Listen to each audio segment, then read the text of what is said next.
আমার বাচ্চা না হওয়ায় আমার শ্বশুর শাশুড়ি আমাকে অনেক বাজে বাজে কথা বলত। এরপর আমি একদিন আমার জামাইকে নিয়ে ডাক্তারের কাছে গেলাম। ডাক্তার সাহেব আমার জামাইকে পরীক্ষা নিরীক্ষা করে বলল, দেখুন আপনার জামাইয়ের সমস্যা আছে কিন্তু আপনার কোনো সমস্যা নেই। আপনার যদি সন্তানের প্রয়োজন হয় তাহলে আপনাকে একটি কাজ করতে হবে। যদি কাজটি ভালোভাবে করতে পারেন তাহলে আপনার বাচ্চা হবে। আমি বললাম, কি কাজ ডাক্তার সাহেব? তখন ডাক্তার সাহেব আমাকে বলল, একদিন তোমাকে আমার সাথে একটি জায়গায় যেতে হবে, তাহলে তোমার বাচ্চা হবে। তারপর আমি ডাক্তার সাহেবের কথা বিশ্বাস করে সেখানে গেলাম। যাওয়ার পর ডাক্তার সাহেব আমাকে যা করল তা শেষ পর্যন্ত শুনলে আমি গ্যারান্টি দিয়ে বলতে পারি তোমাদের পানি চলে আসবে, নিজেকে কন্ট্রোল করতে পারবে না। তাহলে বন্ধুরা আর কথা না বাড়িয়ে চলুন গল্পটি শুরু করি। তবে গল্পটি শুরু করার আগে তোমাদের কাছে আমার বিশেষ অনুরোধ, তোমরা অবশ্যই আমার সামিয়া ব্লগ চ্যানেলটি সাবস্ক্রাইব করে পাশে থাকা বেল বাটনটি অন করে রাখবে, কারণ তোমাদের জন্য রাত জেগে অনেক কষ্ট করে আমি ভিডিও তৈরি করি। বন্ধুরা, আমি তাসনিয়া তানিজ তুলি। আমি দেখতে খুব সুন্দর ও লাবণ্যময়ী। দেখতে খুব সুন্দর হওয়ায় আমি যখন ক্লাস 7-এ পড়ি তখন বখাটে ছেলেরা আমাকে খুব বিরক্ত করত। এই বখাটে ছেলেদের জন্য আমি বাড়ির বাইরে বের হতে পারতাম না, স্কুলে যেতে পারতাম না। সত্যি বলতে আমি এতটাই সুন্দরী ছিলাম যে কোনো ছেলে আমাকে একবার দেখলে মুখ ফিরাতে পারত না। আমার স্কুলের ছেলে বন্ধুরা আমাকে প্রায় সময় বলতো, তানিজ তোর যে চেহারা আর বডি, তোরে দেখলে তো আমাদেরই মাথা ঠিক থাকে না। মনে হচ্ছে তুই অনেক পাওয়ারফুলও বটে। যে ছেলে তোকে বিয়ে করবে সে নিশ্চয় খুবই ভাগ্যবান হবে। আমার এক খুব কাছের ছেলে বন্ধু আমাকে বলতো, সত্যি তোকে যে বিয়ে করবে সে স্বর্গীয় হবে। তোকে দেখতে যে সুন্দর লাগে, এনজয় করতে পারলেন না জানি কত ভালো লাগবে। আমি তখন তাকে বলতাম, এই দুষ্টু, এবার তোর দুষ্টামি বন্ধ করবি। কি আর বল বন্ধুরা, ছোটবেলা থেকেই আমার এমন সৌন্দর্য দেখে মাঝে মাঝে আমার ৬২ বছরের দাদাও আমাকে কুপ্রস্তাব দিয়ে বসত। আমি যখন ক্লাস 9-এ পড়ি তখন আমার মা বাবা আমার বখাটে ছেলেদের উত্ত্যক্ত দেখে আমাদের এলাকার এক চেয়ারম্যানের ছেলের কাছে আমাকে বিয়ে দিয়ে দিল।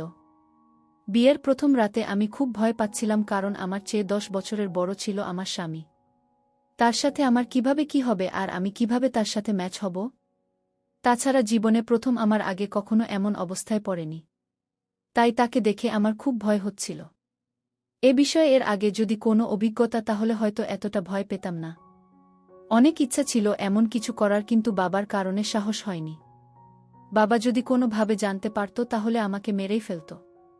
যাই হোক, বাসর ঘরে আমি বসে বসে এ ব্যাপারে চিন্তা করছি আর মাঝে মাঝে ভাবছি যে আমার থেকে সে 10 বছরের বড়, তার সাথে আমি কুলিয়ে উঠতে পারব কিনা। এ বিষয় নিয়ে চিন্তা ভাবতে করতে করতে হঠাৎ দেখি কে যেন আমার ঘরের দরজা খুলল। চোখ মেলে চেয়ে দেখি আমার স্বামী পুরো বাসর ঘরের প্রস্তুতি নিয়ে আসছে। আমার স্বামী দেখতে খুবই সুন্দর ও হ্যান্ডসাম, একেবারে জামাইয়ের সাজে এসেছিল। তাকে দেখে সেদিন আমার খুব ভালো লেগেছিল। সে রুমে এসে দাঁড়াতে আমি তার পায়ে ধরে সালাম করলাম। তারপর তিনি আমাকে তুলে বিছানায় বসিয়ে দিল। খুব ভাল লাগার মতো একটি পরিবেশ ছিল তখন। চারদিকে গাঁদা ফুলের ঘ্রাণ। জীবনে প্রথম এমন পরিবেশে আমার অনেক ভালো লাগছিল। তার কিছুক্ষণ পর আমার স্বামী আমার সাথে বাসর ঘরের আনুষ্ঠানিকতা শুরু করল।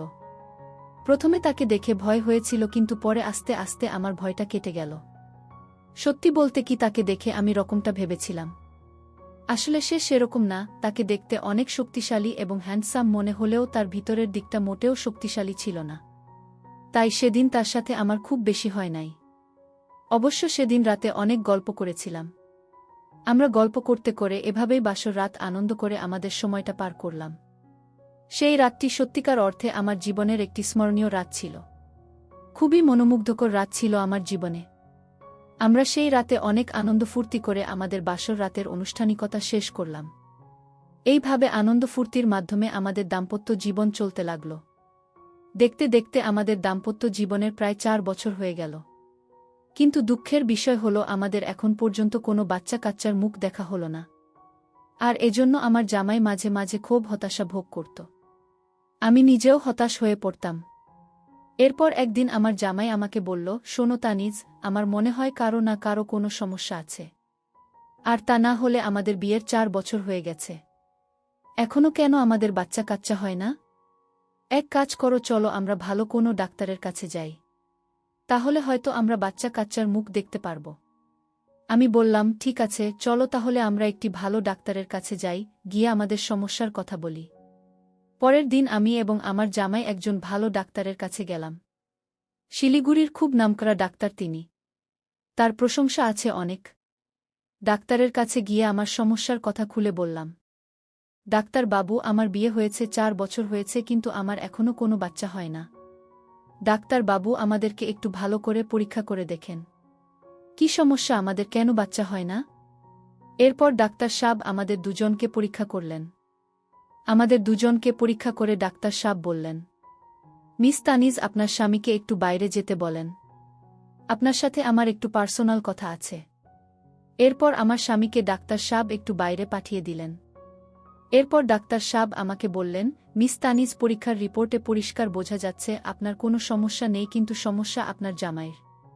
আর আপনার জামাইয়ের যে সমস্যা ধরা পড়েছে, আমার মনে হয় না যে আপনার কোনো দিন বাচ্চা হবে। আমার মনে হয় না যে আপনি কোন দিনও মা হতে পারবেন। তবে একটি কথা, আপনার যদি সন্তানের খুবই প্রয়োজন হয়, তাহলে আপনাকে একটি কাজ করতে পারেন। যদি কাজটি করতে পারেন তাহলে নিশ্চয়ই বাচ্চা আপনি আশা করতে পারেন। তবে কাজটি খুবই গোপনীয়। এই কাজটি করার পর আপনি আপনার জামাইসহ কাউকে কোনোদিনও বলতে পারবেন না। যদি বলেন তাহলে বাচ্চা হবে না। আমি বললাম, কি কাজ ডাক্তার সাহেব? তখন ডাক্তারবাবু আমাকে বলল, তোমাকে আমার সাথে একদিন একটি জায়গায় যেতে হবে। সেখানে গিয়ে তোমাকে একটি কাজ করতে হবে। আর সেই কাজটি তুমি সফলভাবে করতে পারো তাহলে তোমার বাচ্চা হবে। এভাবে আরও অনেক মহিলাদেরকে বাচ্চা দিয়েছে। আর তুমি যদি চাও তাহলে কেবল সম্ভব। আর মনে রাখবে, এটা খুবই গোপনীয়। এটা কারো কাছে শেয়ার করা যাবে না। শেয়ার করলে তোমারই ক্ষতি হবে। প্রস্তাবটি তুমি ভেবে আগামীকালকে আমাকে জানাবে। তুমি জানানোর পরেই আমি চিকিৎসার জন্য প্রস্তুতি নেব। আমি বললাম, ঠিক আছে ডাক্তার সাহেব, আমি আগামীকালকে আপনাকে জানাব। আর আপনি এখন একটি কাজ করেন, কিছু ওষুধ লিখে দেন, যাতে আমার জামাইকে আমি বুঝতে পারি। তারপর ডাক্তার সাহেব আমাকে কিছু ওষুধ লিখে দিলেন। আমরা ওষুধ খাওয়া শুরু করলাম।